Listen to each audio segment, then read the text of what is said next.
Hello student, welcome back to my channel Curious Brain Physics. My name is Pratik Rajput and I am your physics teacher. तो आज हम देखने वाले हैं बेटा वेक्टर प्रोडक्ट। इसका एक और नाम होता है क्रॉस प्रोडक्ट। आप समझ लेते हैं, ये बहुत ही ज्यादा इंपॉर्टेंट टॉपिक है फिजिक्स आपका वेक्टर से रिलेटेड, जिसका फिजिक्स में बहुत ज्यादा एप्लीकेशन है। इसका थोड़ा बैकग्राउंड जान लेते हैं, क्यों इतना इंपॉर्टेंट है ये टॉपिक अपने लिए क्रॉस प्रोडक्ट। तो बेटा ये क्रॉस प्रोडक्ट आप motion in a straight line, upcoming जो चैप्टर है वो आपका है motion in a straight line. उसके बाद हम पढ़ेंगे motion in a plane, then laws of motion and work power energy. उसके बाद जो आपका चैप्टर आता है system of particle rotation motion centre of mass, उस वाले चैप्टर में आपको एप्लीकेशन इसका आपको वहां एप्लीकेशन देखने को मिलेगा टॉर्क के फॉर्म में। जब आप वहां टॉर्क फाइंड करोगे तो आपको वेक्टर प्रोडक्ट की रिक्वायरमेंट होगी, क्योंकि वहां वेक्टर प्रोडक्ट फाइंड कर रहे होंगे। उससे पहले आपको vector addition, vector subtraction and vector multiplication में डॉट प्रोडक्ट, इतने ही वेक्टर की रिक्वायरमेंट होगी। पर जैसे ही आप system of particle rotation motion में एंटर करोगे आपको इसकी रिक्वायरमेंट होने लगेगी। अब ये इतना इंपॉर्टेंट मैंने क्यों बताया बेटा, 2015 या 2040 आप प्रीवियस ईयर क्वेश्चंस पेपर जो आता है आपका अरिहंत का, जिसमें टॉपिक वाइज क्वेश्चंस होते हैं आपके, जेई की बात कर रहा हूं मैं, जेई एडवांस की। कोई ईयर है, मुझे ईयर याद नहीं है, आप देख सकते हो उस लिस्ट में वो ईयर होगा। ऐसा एक ईयर है जिसमें आईआईटी एडवांस में, आईआईटी जेई एडवांस का जो एग्जाम होता है उसमें सबसे ज्यादा क्वेश्चन पूछे गए थे system of particle rotation motion वाले चैप्टर से। आपको बता दूं फिजिक्स में जितना भी आपके चैप्टर्स हैं, जो भी चैप्टर है 31 चैप्टर्स हैं आपके फिजिक्स में, उसमें से जो सबसे ज्यादा जिसमें बच्चों को प्रॉब्लम होती है, जो चैप्टर सबसे ज्यादा कॉम्प्लिकेटेड लगता है, वो chapter system of particle rotation motion ही है। और एक बहुत बड़ा चैप्टर है, कोचिंग इंस्टीट्यूट में भी उसको काफी टाइम दिया जाता है उसको कवर करने के लिए, उसको बच्चों को अच्छे से समझाने के लिए। उस ईयर से पहले बच्चे क्या करते थे कि उस चैप्टर को स्किप कर देते थे कि बहुत हार्ड चैप्टर है, चलिए इसकी जगह कुछ और कर लेते हैं, हमको मार्किंग आ जाएगी। पर आईआईटी तो आईआईटी है, आईआईटी ने पैटर्न देखा कि बच्चे इस चैप्टर को स्किप कर रहे हैं, तो उसने maximum question, max to max question JEE advance में इसी चैप्टर से पूछे गए थे, system of particle rotation motion. और वहां आपको वेक्टर की तो बहुत ज्यादा रिक्वायरमेंट है। बिना वेक्टर के आप तो किसी भी चैप्टर को कंप्लीट नहीं कर सकते। आप यूनिट एंड डायमेंशन को छोड़ दीजिए, उसके बाद जितने भी चैप्टर हैं आपको वहां वेक्टर की रिक्वायरमेंट होने ही वाली है। तो ये टॉपिक जो है इसको तो बहुत अच्छे से समझना है, क्योंकि ये टॉपिक आपका हैंडल करेगा फिजिक्स के सबसे लंबे और जो बच्चों को सबसे ज्यादा कॉम्प्लिकेटेड लगता है उस वाले चैप्टर को। तो इसको हमें बहुत अच्छे से समझना है, क्योंकि वो चैप्टर अगर आपको समझ में आ गया तो सब कुछ समझ में आ गया। और उस चैप्टर को समझने के लिए आपको क्या समझना पड़ेगा, आपको वेक्टर प्रोडक्ट समझना पड़ेगा। अच्छा, वेक्टर प्रोडक्ट को करने के लिए डिटरमिनेंट आना चाहिए। तो अगर आपको डिटरमिनेंट आता है, मैथ के स्टूडेंट हो, बहुत अच्छी बात है, अगर आपने पहले से पढ़ रखा है बहुत अच्छा है। अगर आपको डिटरमिनेंट नहीं आता कोई प्रॉब्लम नहीं, मैंने डिटरमिनेंट पे ऑलरेडी लेक्चर बना दिया है, वो प्लेलिस्ट में पड़ा हुआ है, some basic concept of physics वाली प्लेलिस्ट में है। और यहाँ बेल आइकन में आपको उसका लिंक मिल जाएगा, डिस्क्रिप्शन में भी मैं लिंक डाल दूंगा, तो आप वहां से उस वाले लेक्चर को कंप्लीट कर लीजिए, क्योंकि डिटरमिनेंट का हम यहाँ एप्लीकेशन देखने वाले हैं। यहाँ पर डिटरमिनेंट आएगा तो आप इसको सॉल्व कर लोगे। तो स्टार्ट करते हैं वेक्टर प्रोडक्ट। चलिए आइए देखते हैं ए क्रॉस बी। अब यहां पर भी मल्टीप्लीकेशन है बेटा, वेक्टर का मल्टीप्लीकेशन यहां भी हम सीख रहे हैं। डॉट प्रोडक्ट में भी हमने मल्टीप्लीकेशन सीखा, पर वहां मल्टीप्लीकेशन करने पर जो रिजल्ट आया था वो स्केलर था, पर यहां जो रिजल्ट आएगा बेटा वो होगा वेक्टर। इसीलिए इसको वेक्टर प्रोडक्ट के नाम से जानते हैं। एक दूसरा नाम भी है, इसको क्रॉस प्रोडक्ट कहते हैं। क्यों क्रॉस? क्योंकि ये देखिए आप यहाँ पर क्रॉस का साइन बना हुआ है तो क्रॉस प्रोडक्ट, और इसका रिजल्ट वेक्टर आता है, इसलिए इसका एक और नाम है वेक्टर प्रोडक्ट। चलिए देखते हैं क्या होता है ये।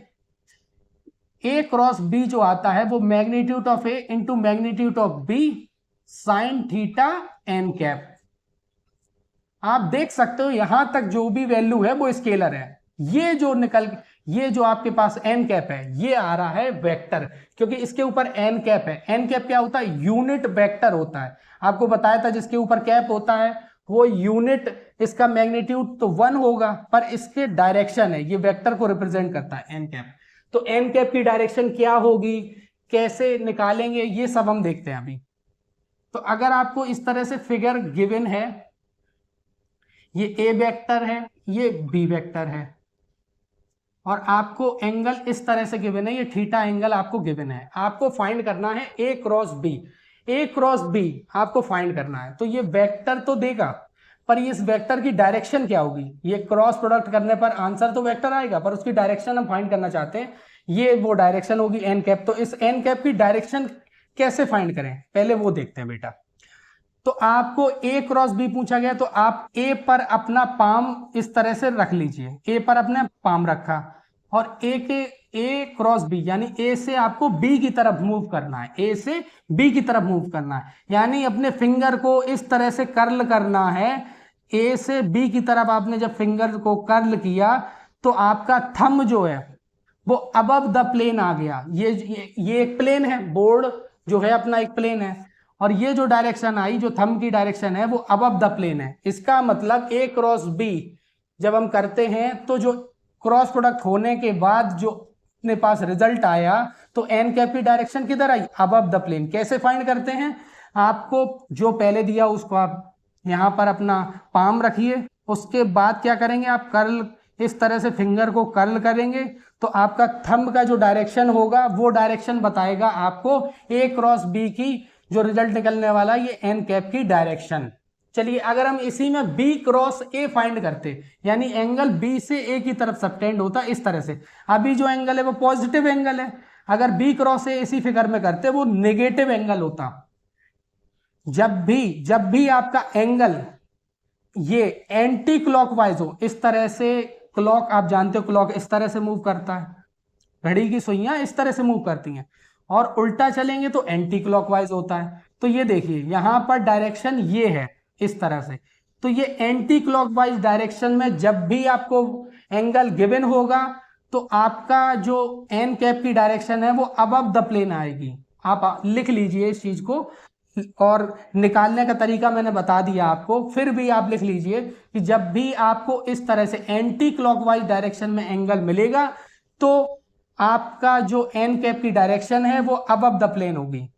अगर हम यही बी से ए की तरफ कर्ल करते हैं अपनी फिंगर को, मैंने बी पे पाम रखा, फिंगर को कर्ल करना स्टार्ट किया, तो अपना थंब का जो डायरेक्शन है आप देखिए, अब मैं इस तरह से पूरा ये बोर्ड के अंदर तो नहीं ले जा सकता अपना हाथ, मैं इस तरह से आपको दिखाता हूं। हमें बी से ए की तरफ अपना, ये बी से ए की तरफ अपना इस तरह से फिंगर को कर्ल करना है, तो आप थंब का डायरेक्शन देख रहे हो बिलो द प्लेन आ रहा है, तो इसीलिए एन कैप की डायरेक्शन कहां होगी? Below the plane. बेटा बिलो द प्लेन कब आएगा? जब आपका एंगल क्लॉकवाइज डायरेक्शन में हो। ये जब एंटी क्लॉकवाइज होता है तो एंगल भी पॉजिटिव होता है, जब ये एंगल क्लॉकवाइज होगा तो एंगल नेगेटिव होगा। ये तो मैथमेटिकल बात हो गई कि एंगल पॉजिटिव और नेगेटिव कब होता है। डायरेक्ट आप देखिए, अगर एंगल जो है आपका क्लॉकवाइज है, क्लॉकवाइज अगर एंगल आता है तो वहां पर जो ये एन कैप है इसका डायरेक्शन आपका बिलो द प्लेन आएगा, बिलो द प्लेन आएगा, अदरवाइज अबव द प्लेन होगा। मैंने आपको बता दिया है कब अबव द प्लेन होगा, कब बिलो द प्लेन होगा। इसको आप नोट कर लीजिए, एंटी क्लॉकवाइज डायरेक्शन में अबव द प्लेन आएगा और क्लॉकवाइज डायरेक्शन में बिलो द प्लेन आने वाला है। क्या आने वाला है? एन कैप का डायरेक्शन। तो आई होप आपको पहले ये तो क्लियर हो गया होगा कि ये क्रॉस प्रोडक्ट करने पर जो वेक्टर क्वांटिटी हमको मिल रहा है उसकी डायरेक्शन क्या होगी। तो आप यहां देख सकते हो ए और बी ये तो सेम प्लेन में है। अगर इस बोर्ड को एक प्लेन आप बोलते हो, ये बोर्ड एक प्लेन है, इसको एक्स एक्सिस हमने बोला, इसको वाई एक्सिस बोला, तो आप देख सकते हो ए और बी एक्स वाई प्लेन में लाई करते हैं, पर जो एन कैप है वो ए और बी से परपेंडिकुलर डायरेक्शन में, ये आपको नोट करना है। ए और बी से परपेंडिकुलर डायरेक्शन यही तो होगी बेटा। अगर ये ए क्रॉस बी आपने फाइंड किया तो एन कैप की डायरेक्शन ये आ रही है, तो आप देख सकते हो ये ए से भी परपेंडिकुलर है और बी से भी परपेंडिकुलर है। तो ये एक इंपॉर्टेंट पॉइंट है, आपको याद रखना है कि ए और बी तो सेम प्लेन में रहते हैं, पर जो आपका एन कैप है वो ए और बी के परपेंडिकुलर होता है, ए और बी के परपेंडिकुलर होता है, ये आपको याद रखना है। और डायरेक्शन भी आपको याद रखनी है कि वो अबव द प्लेन है या बिलो द प्लेन है। चलिए, इसके बाद हम कुछ प्रॉपर्टीज देखते हैं क्रॉस प्रोडक्ट में, तो वो क्या प्रॉपर्टीज है बेटा, ए क्रॉस बी। अच्छा, ये मैं आपको और बता देता हूं, वैसे तो आपको याद होगा, sine theta 0 degree, 30 degree, 45 degree, 60 degree and 90 degree. आप वैल्यू मेरे साथ बोलिए। साइन 0 बेटा क्या होता है, sine 0 is 0, sine 30 1/2, sine 45 1/√2, sine 60 √3/2 और साइन 90 1। चलिए, इसका आपको रिक्वायरमेंट होगा, ये आपको साइन और कॉस की वैल्यू हमेशा याद रखना है बेटा। साइन और कॉस की वैल्यू हमें हमेशा याद रखना है, बार बार इसकी जरूरत पड़ने वाली है। मैंने यहाँ लिख दिया ताकि आप कंफ्यूज ना हो, अगर आपको याद नहीं है तो आप बाद में इसको याद कर लेना बेटा। जैसे हमने देखा था डॉट प्रोडक्ट में कि A dot B equal to B dot A के होता है, पर यहां ऐसा नहीं है, ये कम्यूटेटिव नेचर को फॉलो नहीं करता। A cross B equal to minus times B cross A, negative sign आ जाएगा, A cross B equal to minus of B cross A. ये तो पहला प्रॉपर्टी हो गई जो आपको याद रखना है। दूसरा प्रॉपर्टी देखते हैं, ए क्रॉस ए। अब ए का मैग्नीट्यूड, ये ए वेक्टर का मैग्नीट्यूड हम मानते हैं ए है। चलिए यहां इसको पुट करके देखते हैं ताकि हमें आंसर मिले अपना कि क्या आंसर आने वाला है इसका। यहां पर ए रखा, यहां पर ए इंटू ए स्क्वायर। अब यहां पर ये भी ए है, ये भी ए है, तो दोनों के बिटवीन एंगल क्या होगा बेटा, जब दोनों ही वेक्टर सेम हैं तो उनके बिटवीन एंगल क्या होने वाला है बेटा, 0 डिग्री। बिल्कुल सही, उनके बिटवीन एंगल होने वाला है 0 डिग्री। कैसे, अगर ये ए है तो दूसरा ए भी तो इसी डायरेक्शन में होगा, तो उनके बिटवीन एंगल क्या होगा, पैरेलल वेक्टर ही तो होंगे ये दोनों, क्योंकि डायरेक्शन भी सेम है, मैग्नीट्यूड भी सेम है। इक्वल वेक्टर और पैरेलल वेक्टर दोनों ही कंडीशन को फुलफिल कर रहा है। पैरेलल तो है क्योंकि इनके बिटवीन एंगल 0 डिग्री है, और मैग्नीट्यूड सेम है इसलिए इसको इक्वल वेक्टर भी बोले, तो दोनों इक्वल वेक्टर हैं, उनके बिटवीन एंगल हो गया 0 डिग्री। और साइन 0 की वैल्यू आप यहां से देख सकते हो 0 होती है, तो ए स्क्वायर इंटू 0, तो ये आंसर क्या देने वाला है बेटा, 0। ये आपको याद रखना है। दूसरा प्रॉपर्टी ये हो गई आपकी इंपॉर्टेंट प्रॉपर्टी। वैसे इस फॉर्मूले से ये सारी प्रॉपर्टी निकल रही हैं, अगर आपको ये याद भी नहीं रहता है तो आप यहां से फाइंड कर सकते हो, बस इसको याद रखना है, क्योंकि इसको यहां से आप नहीं, जब आप डिटरमिनेंट सॉल्व करोगे तब पता चलेगा आपको कि A cross B is equal to minus B cross A होता है, अगर डिटरमिनेंट की आपको प्रॉपर्टी पता है तो। आई वेक्टर जो है आई क्रॉस आई, इसका आंसर क्या आएगा, और जे क्रॉस जे, इसका आंसर क्या आने वाला है बेटा, और के क्रॉस के, इसका आंसर क्या आने वाला है। जब हमने I dot I equal to J dot J equal to K dot K, यानी डॉट प्रोडक्ट जब लिया था तो आंसर आया था आपके पास 1। क्यों 1 आया था, क्योंकि कॉस थीटा वहां डॉट प्रोडक्ट में आता था कॉस थीटा, और कॉस 0 की वैल्यू 1 होती है। पर बेटा यहां आपने देखा साइन 0 की वैल्यू तो 0 होती है, तो जब हम सेम डायरेक्शन में, अभी हमने ऊपर मल्टीप्लाई किया था, जब क्रॉस प्रोडक्ट किया तो आंसर आया 0, तो इनका भी क्या आंसर आने वाला है 0। यहाँ आई होप आपको ये समझ आ गया होगा कि इसका आंसर 0 कैसे आता है, क्योंकि यहां पर ये साइन थीटा है और साइन थीटा की ये वैल्यू है बेटा 0 डिग्री है, तो यहां पर आंसर आ गया 0। चलिए आगे देखते हैं, अगली प्रॉपर्टी की तरफ बढ़ते हैं। मैंने आपको डॉट प्रोडक्ट में एक और प्रॉपर्टी बताई थी, डिस्ट्रीब्यूटिव प्रॉपर्टी, कि आपको जो स्केलर क्वांटिटी है, जैसे ये हमने लिया एक स्केलर क्वांटिटी एम, इसके ऊपर वेक्टर का साइन नहीं है तो ये स्केलर क्वांटिटी को रिप्रेजेंट करता है इस तरह से, B A cross B equal to, ये किसके इक्वल आएगा, आप स्केलर क्वांटिटी को मल्टीप्लाई जब करोगे, इस ब्रैकेट के अंदर जब मल्टीप्लाई करोगे तो एम इस ए से मल्टीप्लाई होगा क्रॉस बी, इसकी वैल्यू चाहे आप m को पहले मल्टीप्लाई कर दीजिए a से और फिर उसका क्रॉस प्रोडक्ट फाइंड कीजिए, चाहे आप m को मल्टीप्लाई कीजिए b से फिर क्रॉस प्रोडक्ट फाइंड कीजिए, या आप इनका क्रॉस प्रोडक्ट फाइंड करके m से मल्टीप्लाई करोगे, आपके पास आंसर सेम ही आने वाला है। हमने इस ऑर्डर को नहीं चेंज किया, हमने बस इस m को, स्केलर क्वांटिटी को मल्टीप्लाई किया है। अब a वेक्टर कुछ भी दे रखा होगा 2i cap plus 3j cap plus 4k cap, और यहाँ स्केलर क्वांटिटी है तो 2 3 4 कुछ भी होगी, जस्ट आपको मल्टीप्लाई करना है, जैसे हमने कि स्केलर प्रोडक्ट जब पढ़ा था वहां पर मल्टीप्लाई किया था। तो ये इस तरह से डिस्ट्रीब्यूटिव प्रॉपर्टी यहाँ भी फॉलो होती है। ये है तरीका डिस्ट्रीब्यूटिव प्रॉपर्टी का। तो ये तो 4 आपकी प्रॉपर्टी हो गई। 5वीं प्रॉपर्टी देखते हैं, इसको आप स्क्रीनशॉट ले लीजिए, नोट कर लीजिए, मैं इसको रब कर देता हूं और हम देखते हैं नेक्स्ट प्रॉपर्टी। आई होप आपको ये समझ आ गया होगा कि ये एन कैप की डायरेक्शन किस डायरेक्शन में होने वाली है, अबव द प्लेन या बिलो द प्लेन। एंगल जब पॉजिटिव या नेगेटिव होगा तब क्या करेंगे, क्लॉकवाइज या एंटी क्लॉकवाइज डायरेक्शन में इस तरह से गिवन हो तब क्या करेंगे, कैसे फाइंड करते हैं। आई होप आपको क्लियर हो गया होगा, नहीं हुआ तो आप इस लेक्चर को वापस से देखिए, आपको क्लियर हो जाएगा। और फिर भी आपको डाउट लगता है तो आप मुझसे कमेंट में अपना डाउट पूछ सकते हैं। चलिए देखते हैं नेक्स्ट प्रॉपर्टी की तरफ बढ़ते हैं बेटा। तो वहां आई होप 4 प्रॉपर्टी कंप्लीट हो गई थी, तो हम 5th प्रॉपर्टी की तरफ बढ़ते हैं। पहले आई आता है, फिर जे आता है, फिर आता है आपके पास के। तो ये एक साइकिल मैंने बना दिया, आई जे के। आई के बाद क्या आता है, जे के बाद क्या आता है, के, और के बाद वापस से आ जाएगा आई। तो जैसा हमने डॉट प्रोडक्ट में देखा था कि जब आई डॉट जे हम फाइंड करते थे तो आंसर आ जाता था 0, पर यहां बेटा ऐसा नहीं है। जब हम फाइंड करेंगे आई क्रॉस जे, जब हम फाइंड कर रहे हैं आई क्रॉस जे, इसकी वैल्यू हम फाइंड करना चाहते हैं कि आई क्रॉस जे कितना आएगा। तो बेटा आई क्रॉस जे, आई और जे यहां मौजूद है, क्या नहीं है, के। तो पहले तो आंसर जो आएगा के आएगा आपका, के कैप। पॉजिटिव आएगा या नेगेटिव ये कैसे पता चलेगा बेटा, अगर ये साइक्लिक ऑर्डर को फॉलो करता है तो answer positive, otherwise answer is negative.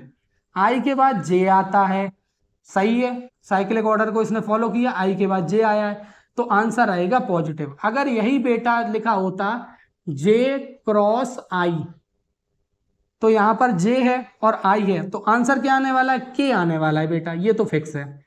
Positive या नेगेटिव वो आपको एक साइक्लिक ऑर्डर से पता चलेगा।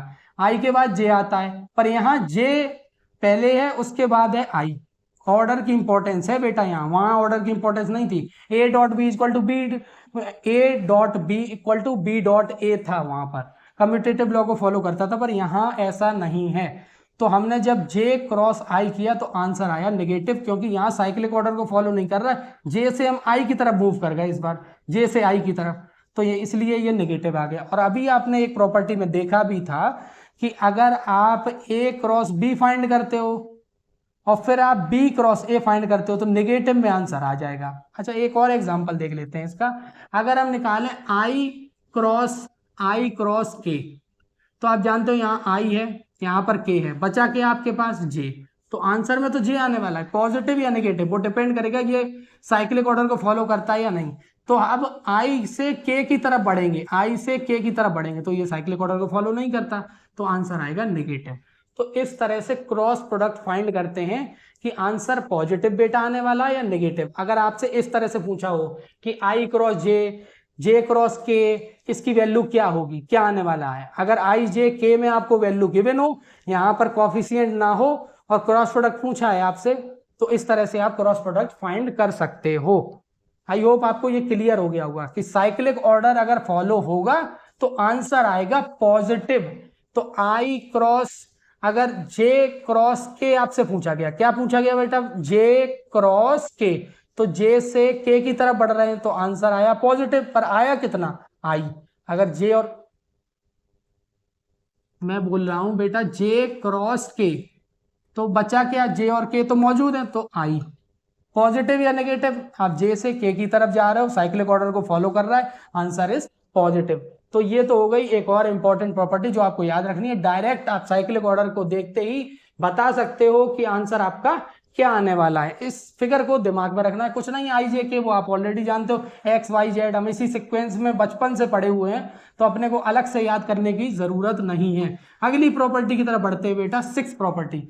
अगर आपको वेक्टर कुछ इस फॉर्मेट में गिवन होते हैं कि x1 आई कैप प्लस y1 जे कैप, एक्स वाई की कुछ वैल्यू होगी, और z1 के कैप, ये आपको ए वेक्टर की वैल्यू गिवन है और इस तरह से आपको बी वेक्टर की गिवन है, x2 आई कैप प्लस y2 जे कैप प्लस z2 के कैप।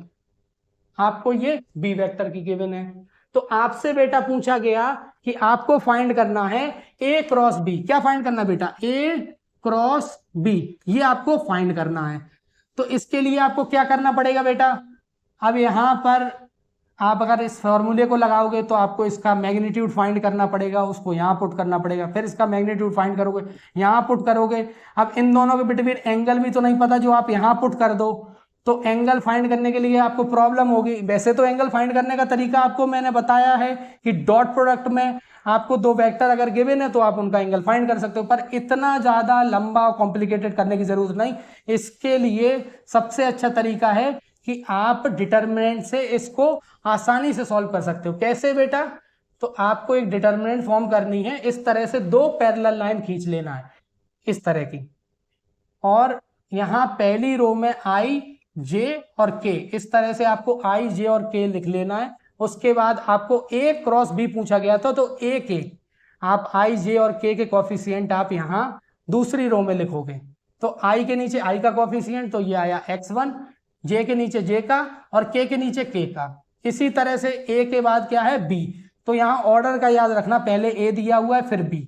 ए क्रॉस बी पूछा गया तो पहले ए के रखने हैं फिर बी के रखने हैं। तो थर्ड रो में हम रखेंगे बी के।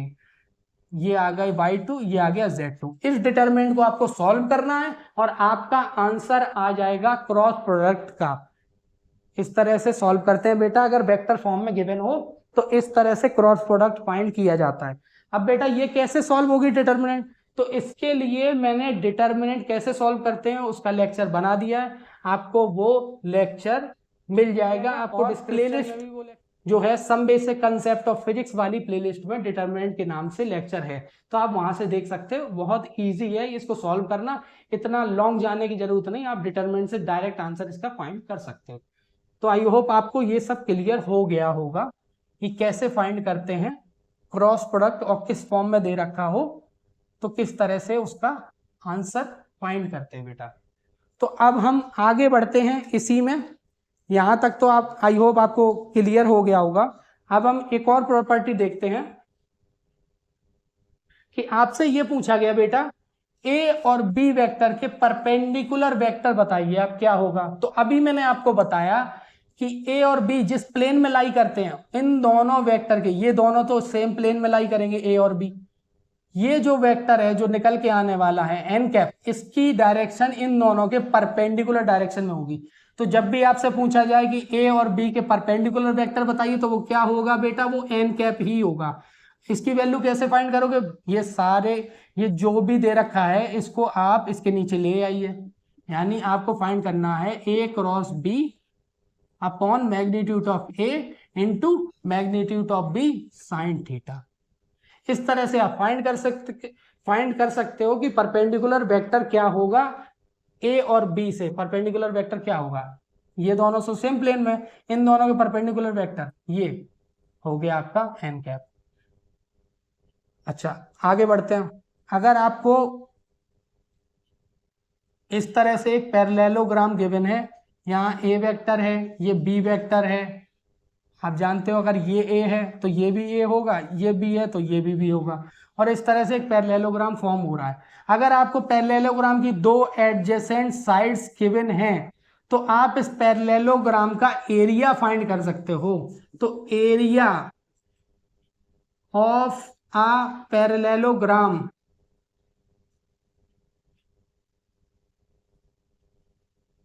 एरिया ऑफ अ पैरेललोग्राम निकालने के लिए क्या आपको फाइंड करना है बेटा? ए क्रॉस बी वेक्टर आपको फाइंड करना है, इसका मैग्नीट्यूड ले लेना है। इसका क्या ले लेना? जो भी वैल्यू आएगी उसका मैग्नीट्यूड आप फाइंड करोगे तो आपको एरिया ऑफ द पैरेललोग्राम मिलेगा। कब?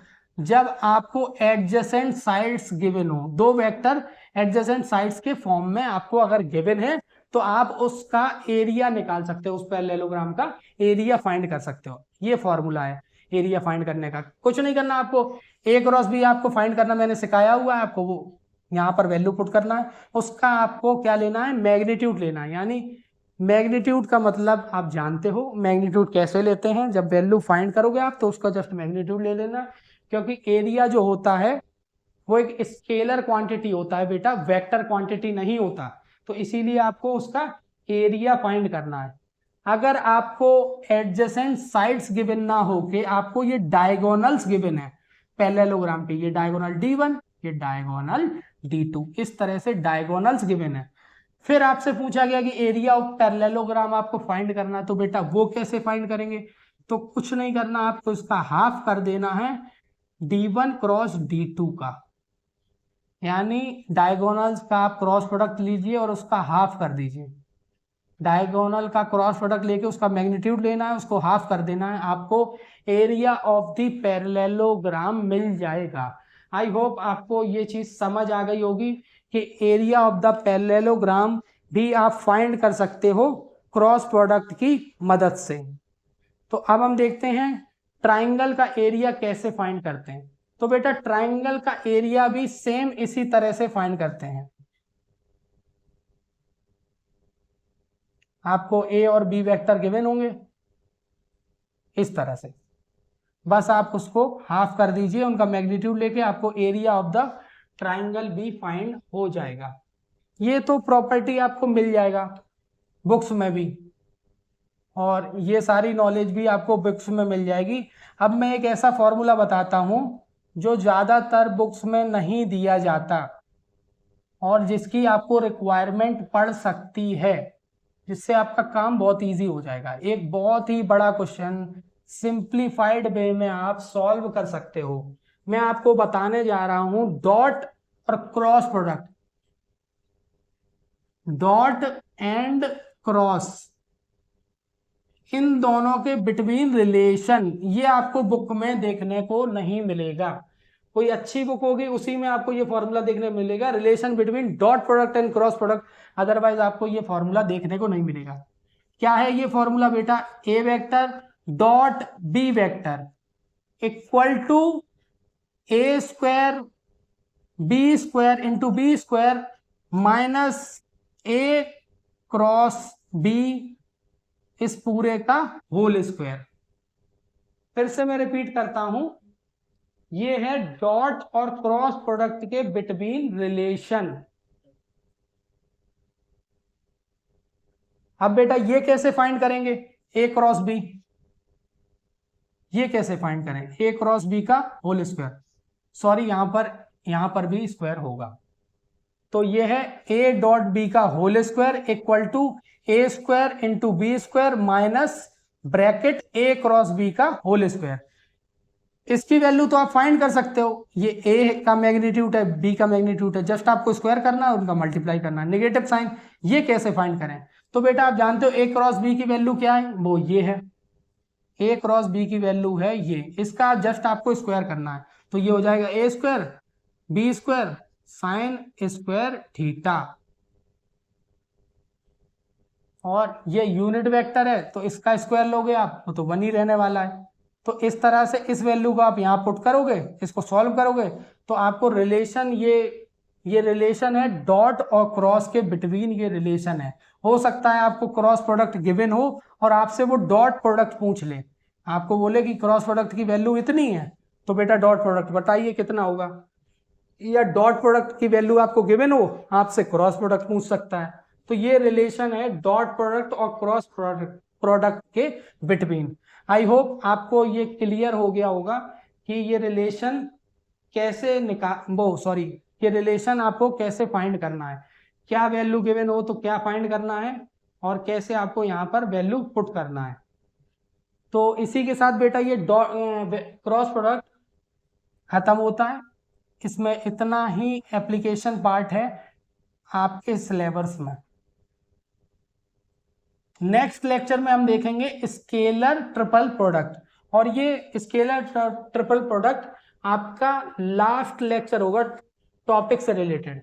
आपके इसी के साथ स्केलर ट्रिपल प्रोडक्ट के साथ सभी वेक्टर के टॉपिक कंप्लीट हो जाएंगे। इसके अलावा अगर कोई ऐसा टॉपिक है जो आपको लगता हो कि मैंने वेक्टर से रिलेटेड ये टॉपिक नहीं पढ़ाया है, तो आप कमेंट बॉक्स में उस टॉपिक का नाम लिखिए, मैं उसको जरूर पढ़ाऊंगा। अगर कोई टॉपिक छूट गया है मुझसे तो आप मुझे बताइए, मैं उसको जरूर कवर करूंगा।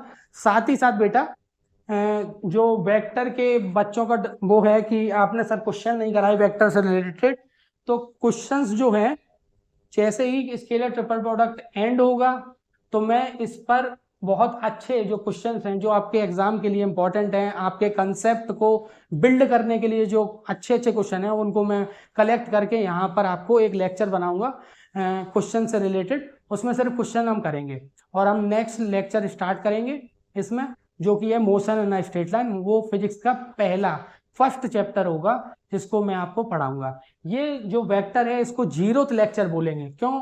क्योंकि बेटा ये टूल है, ये बस एक टूल है फिजिक्स को सॉल्व करने के लिए। ये कोई फिजिक्स का टॉपिक नहीं था, अभी तक हमने फिजिक्स पढ़ा ही नहीं। पहला लेक्चर हम पढ़ेंगे फिजिक्स का जो कि होगा मोशन इन स्ट्रेट लाइन। जैसे मल्टीप्लिकेशन, डिवीजन, एडिशन और सब्ट्रैक्शन एक टूल है सॉल्व करने के लिए, वैसे ही वेक्टर बेटा एक टूल है फिजिक्स को सॉल्व करने के लिए। तो बेटा मिलते हैं नेक्स्ट लेक्चर में। Thank you very much for the listening. अगर आपको कोई क्वेरी है, कोई डाउट है तो कमेंट बॉक्स में जरूर लिखिए और इस चैनल को ज्यादा से ज्यादा लोगों को शेयर कीजिए, ज्यादा से ज्यादा लोगों को बताइए ताकि मुझे भी थोड़ा मोटिवेशन मिले आपको पढ़ाने के लिए। तो मिलते हैं बेटा नेक्स्ट लेक्चर में। Thank you very much.